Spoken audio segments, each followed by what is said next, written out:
কেমন আছো বন্ধুরা? আজ তোমাদের নূতন গল্প শোনাব। গ্রামের নাম ছিল শান্তিপুর। নামের মতোই গ্রামটা শান্ত, সুন্দর আর মনোমুগ্ধকর। সবুজ ধানক্ষেত, কলকল করা নদী, কাশফুল ভরা মাঠ আর কাকের ডাক, সব মিলিয়ে প্রকৃতির স্বর্গরাজ্য।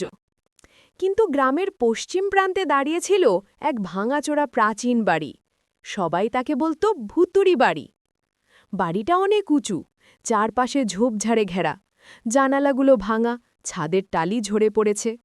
রাতে ওখান থেকে নাকি অদ্ভুত শব্দ শোনা যায়, কখনো করুণ হাহাকার, কখনো পায়ের শব্দ, আবার কখনো ভেসে আসে বাঁশির মতো সুর।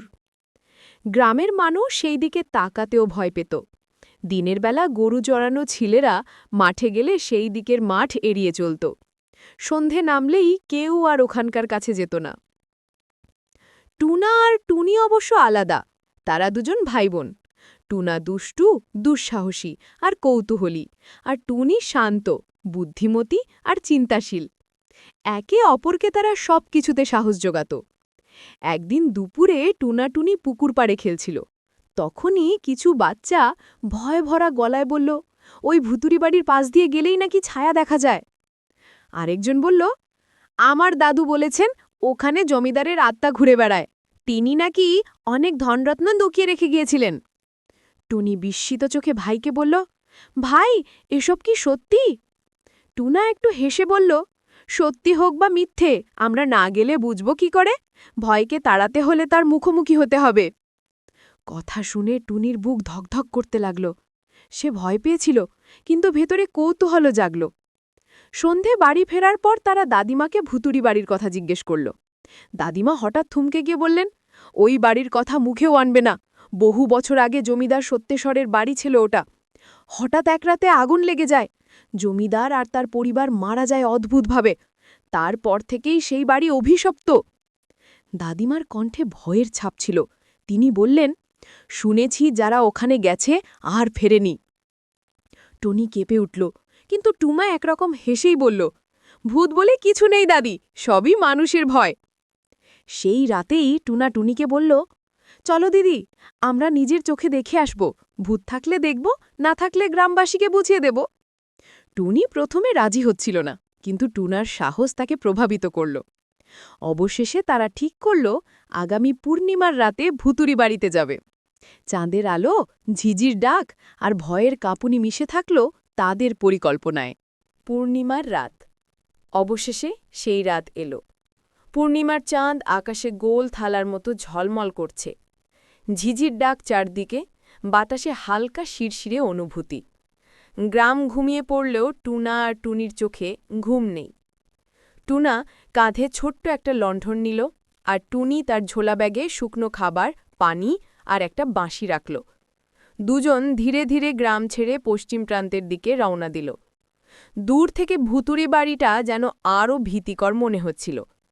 ভাঙা জানালার ফাঁক দিয়ে আলো ছায়ার খেলা, ছাদের ওপর পেঁচার ডাক আর শুকনো পাতার শোঁ শোঁ শব্দে টুনির বুক ধরফর করছিল। ভাই, আমরা কি সত্যিই যাচ্ছি? হ্যাঁ দিদি, ভয় পেও না, আমি আছি। ভেতরে প্রবেশ। বাড়ির বিশাল লোহার দরজা আধ খোলা। মরিচা পড়া দরজাটা ঠেলতেই কর্কর শব্দে খুলে গেল। ভেতরে ঢুকতেই ঠান্ডা হাওয়ার ঝাপটা এলো, যেন কেউ অদৃশ্য হাত বাড়িয়ে টানছে।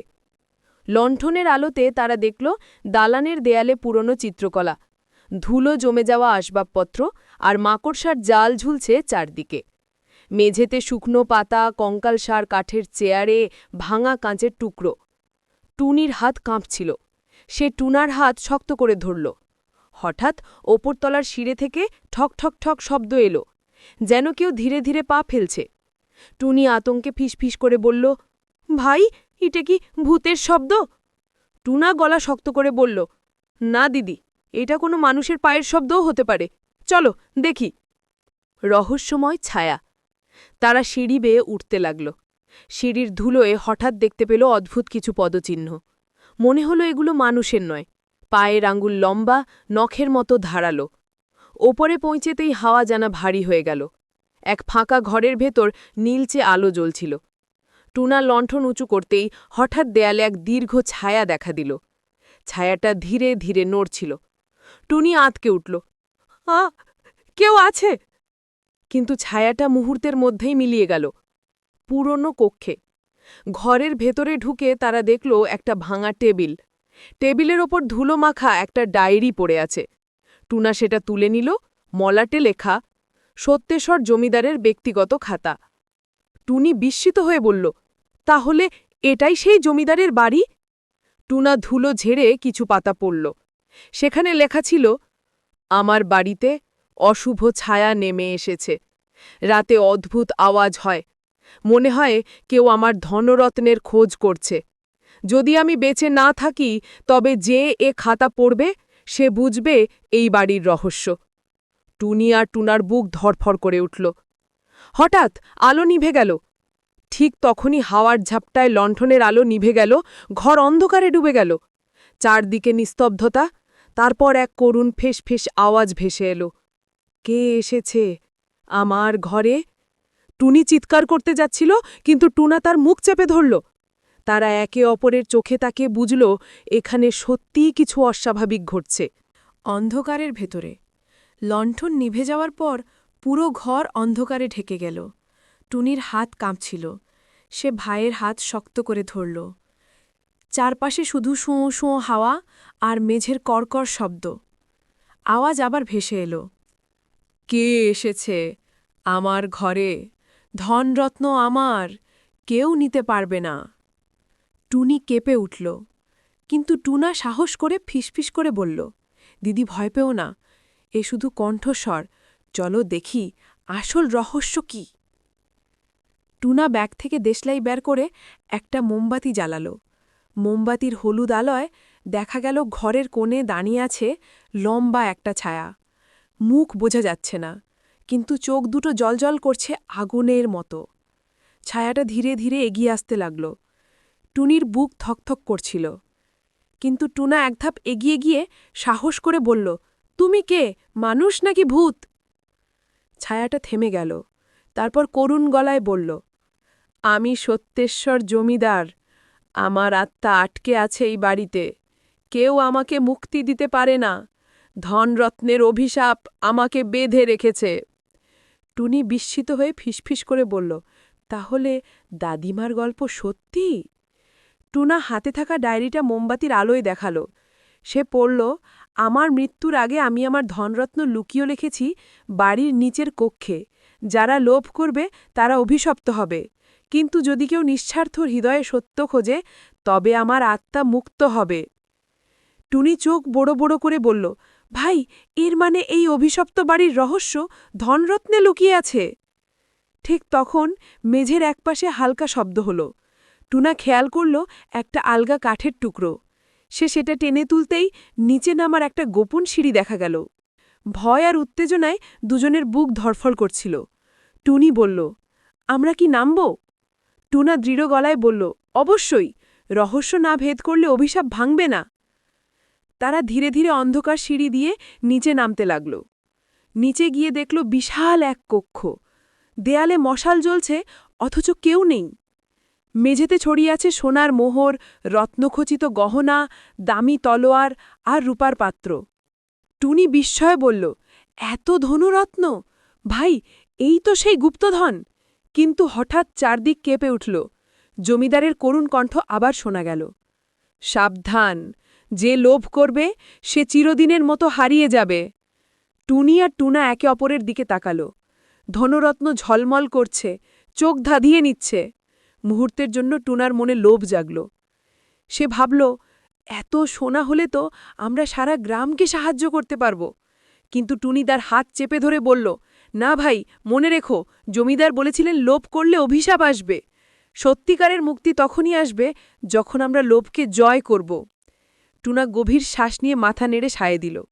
তারা ধনরত্নে হাত না দিয়ে শুধু মাটিতে বসে প্রার্থনার মতো বলল, আমরা কিছু চাই না, শুধু সত্য চাই, আর চাই এই বাড়ির অভিশাপ ভাঙুক। হঠাৎ কক্ষটা আলোকিত হয়ে উঠল। সোনাদানা মিলিয়ে গেল, শুধু একটা পুরনো পিতলের প্রদীপ পড়ে রইল। প্রদীপ থেকে আলো বের হয়ে ধীরে ধীরে জমিদারের ছায়ার রূপ নিল। তিনি শান্ত কণ্ঠে বললেন, ধন্যবাদ তোমাদের। তোমরা প্রমাণ করলে যে সত্যিকারের শক্তি লোভেময়, সত্যতায়। আমার অভিশাপ আজ ভাঙল।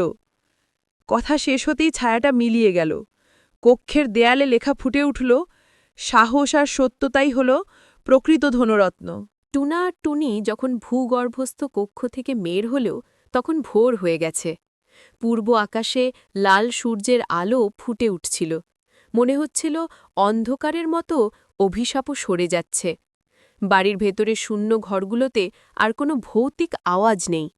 দেয়ালের কড়কড় শব্দ থেমে গেছে। সব যেন হালকা, শান্ত। টুনি মৃদু স্বরে বলল, ভাই দেখছ, জমিদারের আত্মা মুক্তি পেয়েছে। টুনা হাসল, হ্যাঁ দিদি, এ বাড়ি আর ভুতুরি নয়। গ্রামে ফিরে তারা সব খুলে বলল। গ্রামের প্রবীণরা অবাক হয়ে গেল। বহু প্রজন্ম ধরে যে ভুতুরে বাড়ির ভয় তারা বয়ে বেরিয়েছে, আজ তার রহস্য ভেদ হল।